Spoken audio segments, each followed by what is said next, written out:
भने कहिले पनि प्रेजेन्टेसन रह्यो चाहिँ रुस मस्को शहर पाखे ख रुसो मस्को शहर चाहिँ नेपाली भए नेवा भए अथवा नेपाल यो विषय नभन्दा छौ नावे हामीले कृष्ण प्रकाश श्रेष्ठ रहेमेशा वेकन थो जी नेपाल नापयो सोभियत संघ आयो आवेका छन् त्यो रुस जुल छौ तरंग तो भाषा क्षेत्र साहित्य क्षेत्र तो वेकन ब्रिजिङ यहाँ छन् त्यो वेका जी नेवा भाषा नाचा ढाँचा ढामल ढाँचा टाफु ढामल वेका हैट अनि वेका यो पाखे वेकन खुइद तक वेका मस्कोले छन् त्यो खुइद देरुंगल उलिए भित्रे वेकन नाप मस्को रेडियो निसेकया अन वेकन विश्व नेपाली साहित्य महासंघ स्थापना यान्दिया वेका उकिय विश्व केन्द्रीय समिति न वरिष्ठ सल्लाहकार न वेका चाहिँ नेपालीलाई थान कोटे जन्म ज्यादिउ ख तर वेका चाहिँ खुइद न्हवन्छ मस्कोले जनादिला वेका न पटना विश्वविद्यालय न बीए यान्दिला अथवा मस्को युनिभर्सिटी एमए यान्दिला अथवा रसिया एकेडेमी पाखे पीएचडी यान्दिला अथवा वेका न 40 वर्ष झन्डै 40 वर्ष रेडियो मस्कोले चाहिँ नेपाली कार्यक्रम चलाइन्दिला वेका यो सक्षिमयको कृति त दु विभिन्न भाषा नेपाली हिन्दी रसियन नेपाल भाषा अथवा वेका जे आर्टिकलमा जी ओके सोभियत संघ नापा बनावले वेका न चैतै दियो रुसको नेपाल कि स्लोभार थियो माने रसियन नेपाली डिक्सनरी जिमसन जिन युज या न ओके वेका त नाकाबले वेका यो चाहिँ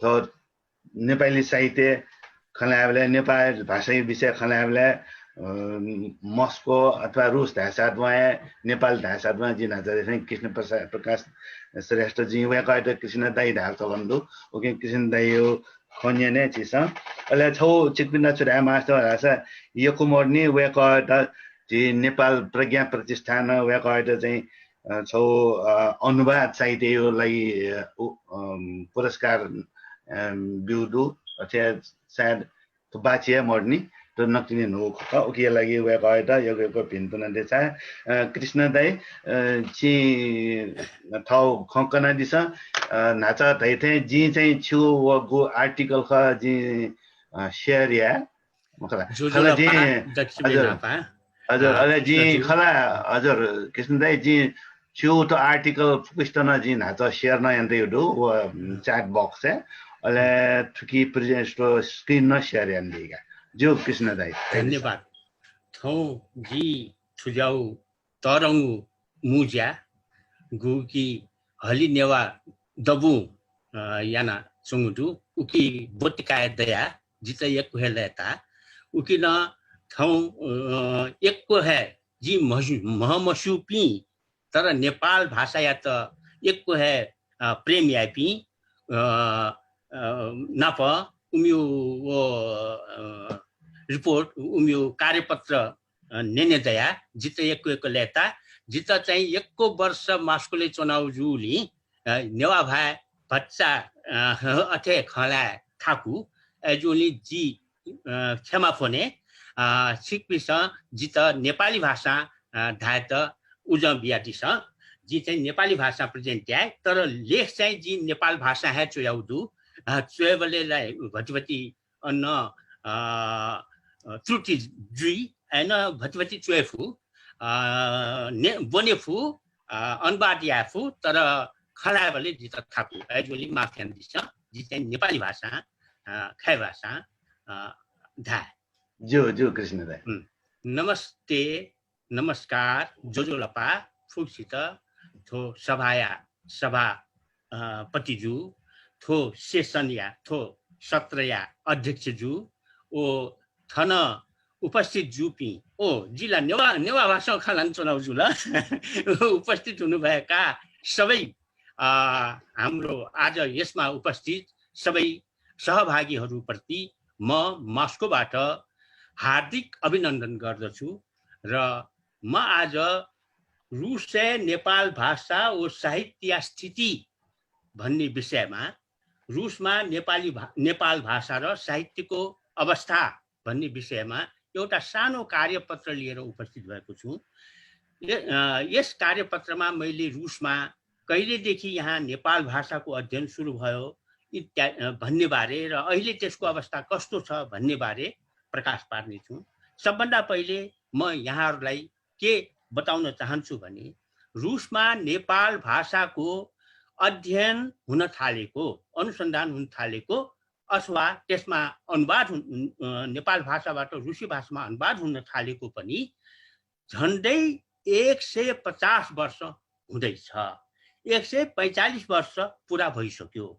त्यसकारणले रुसमा नेपाल भाषाको अध्ययनको इतिहास 150 शताब्दीको छ। यो भन्दाखेरि मैले यहाँ नेपाल भाषाको अध्ययन गर्ने, नेपाल भाषाको सिकेर आउने पहिला रुसी व्यक्ति, तिनी पहिला नेपाल भाषा मात्र सिकेका होइनन्, नेपाल जाने रुसका पहिला व्यक्ति र रुसकै एउटा प्रकाण्ड विद्वान, उस समयका 19औं शताब्दीको अन्त्यतिरका एक प्रकाण्ड विद्वान, उनको नाउँ नलिकन म यहाँ रहन सक्दिनँ। उनको नाउँ हो इवान मिनाएफ।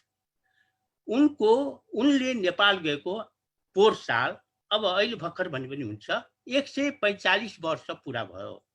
1875 मा, सन् 1875 मा उनी नेपाल पुगेका थिए। अब कसरी पुगे इत्यादि बारे म भनिरहन चाहन्न, यो चाहिँ किताबमा पढ्न सक्नुहुन्छ, त्यस बारेमा मेरो किताब प्रकाशित भएको छ। उनले नेपाल बारे लेखेको त्यो पनि अनुवाद भइसकेको छ र दुःखको कुरा स्वयम्भूलाल श्रेष्ठज्यूले त्यसको अनुवाद नेपाल भाषामा उस समयमा नै, मैले अनुवाद गर्न साथ 1971 मा नै गर्नुभएको थियो, तर त्यो प्रकाशित हुन सकेन। त्यो चाहिँ उहाँको अचानक देहान्त भयो स्वयम्भूलाल श्रेष्ठज्यूको। ती स्वयम्भूलाल श्रेष्ठ जसले श्रेष्ठ शेर्पा स्थापना गर्नुभएको थियो, नेपाल भाषाको लागि उहाँले ठुलो योगदान दिनुभएको थियो, त्यो किताब चाहिँ प्रकाशित हुन सकेन। तर उहाँले मलाई चाहिँ नेपाल, यो मिनाएफले नेवारी गीतको अनुवाद आफ्नो किताबमा राख्नु भएको थियो रुसी भाषामा। मैले चाहिँ त्यसलाई नेपाली भाषामा अनुवाद गरेर प्रकाशित गर्दाखेरि गरेँ। उहाँले चाहिँ त्यो मूल कविता, मूल गीत मलाई पठाउनु भयो। दोस्रो संस्करणमा मैले नेपाल भाषाको गीत पनि राख्ने मौका पाएँ। यस कारणले नेपाल भाषाको गीत रुसी भाषामा अनुवाद भएको 145 वर्ष भइसक्यो। एक। दोस्रो, त्यति मात्र होइन, इवान मिनाएफ संस्कृत भाषाका प्रकाण्ड विद्वान थिए, पाली भाषाका प्रकाण्ड विद्वान थिए। उनले पाली भाषामा लेखेको व्याकरण चाहिँ तुरुन्तै अङ्ग्रेजी, जर्मनी भाषामा, फ्रेन्चमा प्रकाशित भयो र भारतको विश्वविद्यालयमा त्यसबेला 19औं शताब्दीको अन्त्यतिर त्यो चाहिँ टेक्स्ट बुकमा पनि रह्यो। त्यसकारणले उनी यस्ता विद्वान थिए। उनका शिष्यहरू जर्मनका पनि शिष्यहरू थिए उनको।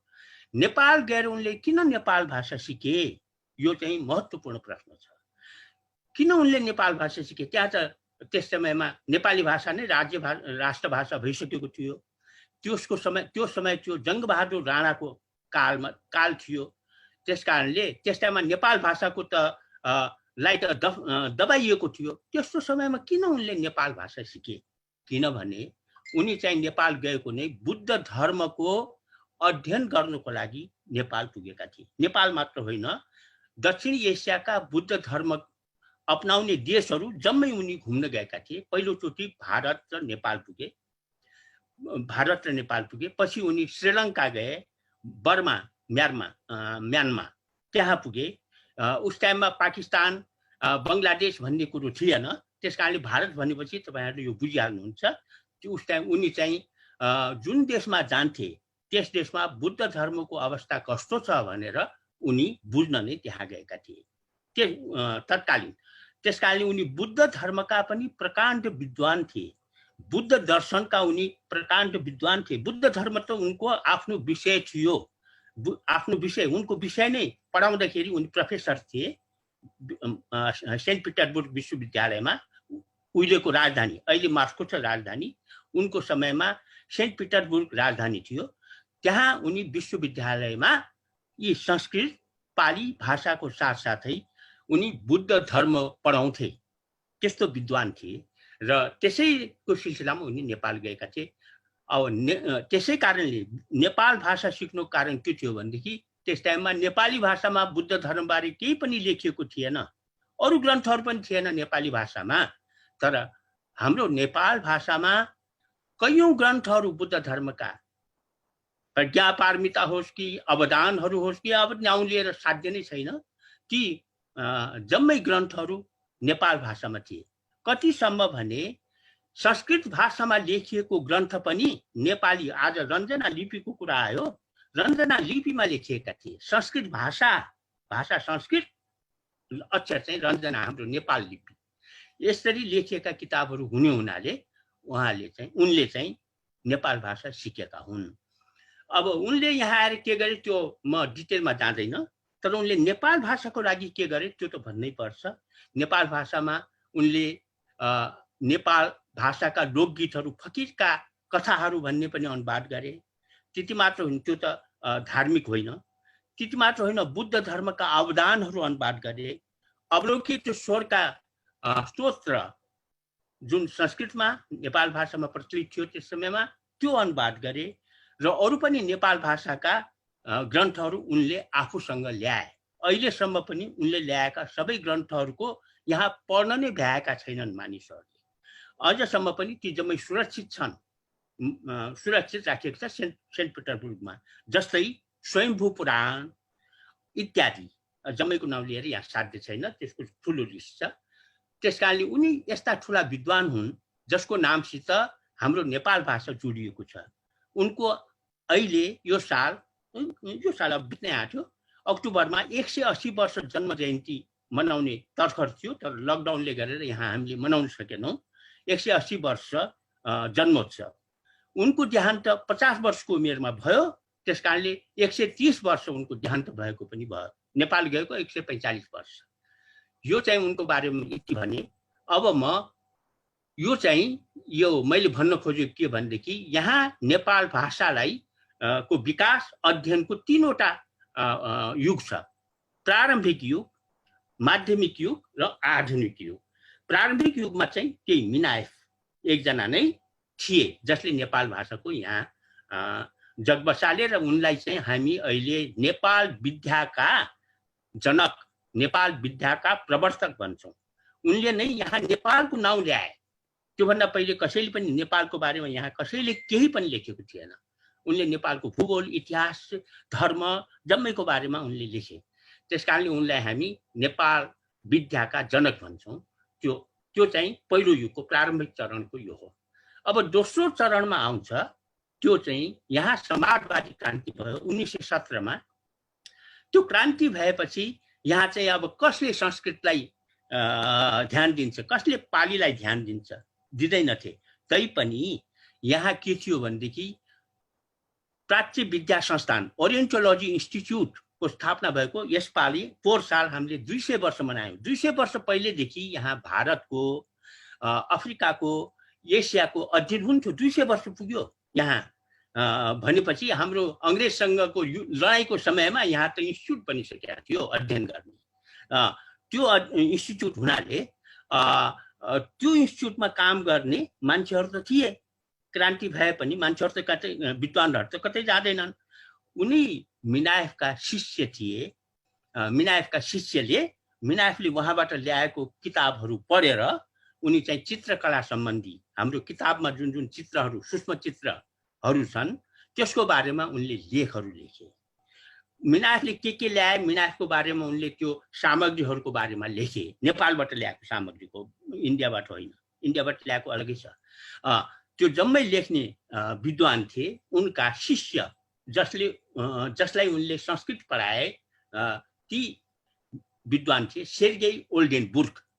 त्यो चाहिँ यहाँ समाजवादी क्रान्ति भइसकेपछि र त्योभन्दा अगाडि पनि नेपालको अध्ययन गर्ने एकजना ठुला व्यक्ति थिए। र हाम्रो चित्रकला, सूक्ष्म चित्रहरूको, हाम्रो नेपाल भाषामा लेखिएका ग्रन्थहरूमा, पुरानो ग्रन्थहरू भएका चित्रहरू, त्यसको चाहिँ अध्ययन गरेर उनले त्यो लेखहरू लेखे। मैले आफ्नो किताबमा उनको लेख पनि नेपाली भाषामा प्रकाशित भएको छ। त्यसमा उनले राखेका चित्रहरूको 2वटा चित्र दिएको छु।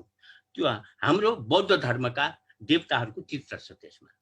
त्यो उनले चाहिँ त्यो उनले मिनाफले सुरु गरेको कामलाई सोभियत पिरियडमा पनि 1917 पछि पनि उनले जारी राखे। तर त्यतिखेर यहाँ न धर्मलाई मान्यता दिइन्थ्यो, न कम्युनिस्ट शासन थियो, धर्मलाई उति राम्रो दृष्टिले हेरिँदैन्थ्यो। तर यो भन्नुपर्छ मलाई कि यहाँ बुद्ध धर्म चाहिँ रुसको एउटा धर्म हो। जारको समयदेखि नै रुसमा 4वटा धर्म मुख्य छ। त्यो हो यहाँको अर्थोडक्स चर्च, क्रिस्चियन धर्म, यहुदी धर्म, इस्लाम धर्म र अन्त्यमा आउँछ बुद्ध धर्मको ठाउँ। त्यो बुद्ध धर्मको जारको पालामा नै सेन्ट पिटरबर्गमा एउटा बिहार बनेको छ। त्यहाँ म हेर्न गएको थिएँ, म छक्क परेँ। त्यो बिहारमा जम्मै मन्त्रहरू हाम्रो रञ्जना अक्षरमा लेखिएको छ। रञ्जना अक्षर कहाँसम्म पुगेछ? युरोपसम्म उस समयमा नै 19औं शताब्दीमा। उनीहरूले के हो यो हामीले पढ्न सकेनौँ भन्थे त्यहाँका अहिलेका भिक्षुहरू। अहिले भिक्षु छन् त्यहाँ, पहिले त थिएन। त्यहाँ गोठ बनाइएको थियो, के बनाइएको थियो सोभियत पिरियडमा। उनीहरूले हामीले पढ्न सकेनौँ भने मैले हेरेँ यो रञ्जना अक्षर अलिअलि चिन्छु म। अनि यो त रञ्जना अक्षर हो, हाम्रो नेपालको अक्षर हो भनेपछि उनीहरू दङ्ग परेका थिए। त्यस कारणले त्यो रञ्जना अक्षर बिहारहरूमा यहाँ अन्त पनि छ। बिहारहरूमा जहाँ पनि रञ्जना अक्षरको केही न केही भइहाल्छ। त्यस कारणले त्यो मैले भन्नुको कारण एउटा बयान गरेको यहाँहरूलाई पनि अलिकति अब मस्को आएपछि देख्नुहुन्छ, आउनुहोस्। मैले चाहिँ अहिले बयान मात्र गर्न सक्छु। त्यस कारणले त्यस समयदेखि नै जुन नेपाल भाषाको भनौँ नेपाल लिपिको यहाँ प्रचलन थियो, त्यो मैले भन्न खोजेँ। यो चाहिँ सोभियत पिरियडमा नेपालप्रति ध्यान चाहिँ कहिले गयो? जब नेपालमा राणाशाही समाप्त भयो।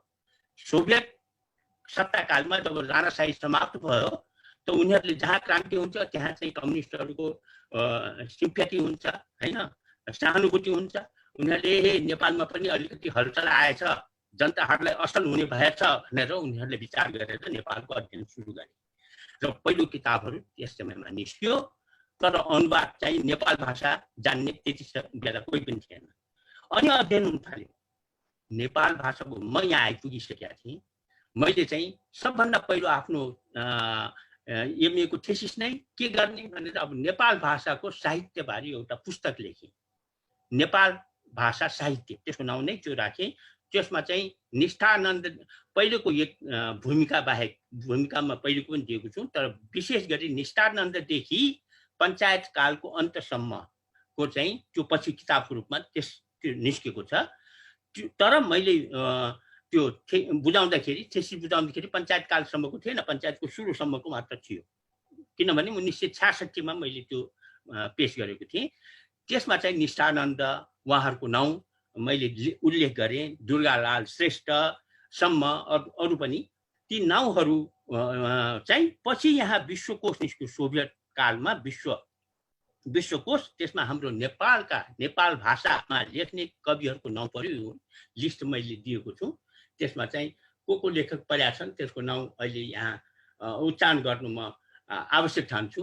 निष्ठानन्द वज्राचार्य, सिद्धिदास अमात्य, धर्मादित्य धर्माचार्य, चित्तधर हृदय, वैकुण्ठ प्रसाद लाकोल, सिद्धचरण श्रेष्ठ, केदारमान व्यथित, ईश्वरानन्द श्रेष्ठाचार्य, भिक्षु अमृतानन्द, सुदर्शन श्रामरेण, हेमलाल जोशी, सत्यमोहन जोशी, दुर्गालाल श्रेष्ठ प्रवृत्ति, तिनीहरू उहाँहरूको नाउँ त्यस विश्वकोशमा परेको छ। त्यो 1971 मा त्यो विश्वकोश चाहिँ 1974 मा निस्कियो। त्यसमा चाहिँ त्यो परेको छ ती नाउँहरू। यसको चाहिँ मलाई गर्व हुन्छ, मेरो त्यो लेखेकोले त्यहाँसम्म नाउँ पुग्यो भन्ने मलाई चाहिँ गर्व लाग्छ।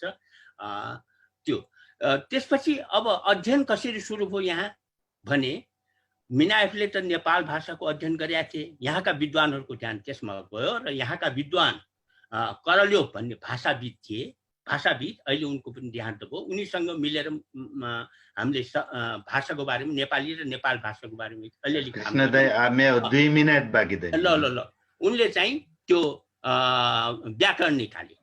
त्यसै गरी त्यस समयमा सोभियत पिरियडमा मैले र आगानिनाको संयुक्त रूपमा हामीले नेपाल भाषा र नेपालीबाट दन्त्य कथाको सङ्ग्रह अनुवाद गरेर निकाल्यौँ। त्यसपछि जब नयाँ पिरियड सुरु आयो, आधुनिक काल, त्यसमा चाहिँ पहिले आफूले केही पनि प्रकाशित गर्न पाउँदैन थियो। त्यसपछि व्यक्तिगत रूपमा प्रकाशित गर्न पाइएपछि एउटा संस्थाको रूपमा, नेपाल सिरिजको रूपमा मैले चाहिँ 1-2टा किताबहरू निकालेँ। त्यसमध्येमा स्वस्थानीको अनुवाद, जीव जन्तुको पूजा र अनि त्यसै समयमा हो मेरो नेपाल भाषाको साहित्यको नेपाली र रुसी भाषामा किताब निस्कियो र त्यसै गरी मेरा मित्र बनेपा निवासी हाम्रो ज्ञान काजी मानन्धरज्यूको नाटक कुमारी जुन यहाँ कुमारी चण्डेश्वरी नाटक पनि रुसी भाषामा निस्क्यो। हाल सालै मात्र पोहोर साल एउटा किताब निस्क्यो जसमा चित्तधर हृदयको सुगत सौरभबाट पहिलो अध्याय लुम्बिनी, त्यस्तै गरिकन अरू पनि लेखक कविहरूको सिद्धिचरणको कविताहरू एक दुईटा त्यो गरेर नेपाली र नेपाल भाषाका कविता र कथाहरूको सङ्ग्रह निस्क्यो। अब म अन्त्यमा म आफैले नेपाल भाषामा कमै लेख्ने भए तापनि गीताको अनुवाद मैले गरेँ, सत्यमोहन जोशीज्यूले प्रकाशित गरिदिनु भयो एकाडेमीबाट, तर त्यो लेखेको यहाँ आउनुभन्दा अगाडि लेखेको थिएँ, अहिले प्रकाशित भयो। त्यसै गरी मैले पहिले त्यहाँ नेपालीमा लेखेको हलिनेवा गुठीले नेपाल भाषामा प्रकाशित गरेर मेरो नाटक पनि प्रकाशित गरिदियो। यो चाहिँ मेरो लागि उपहार उहाँहरूले पठाउनु भयो पछि।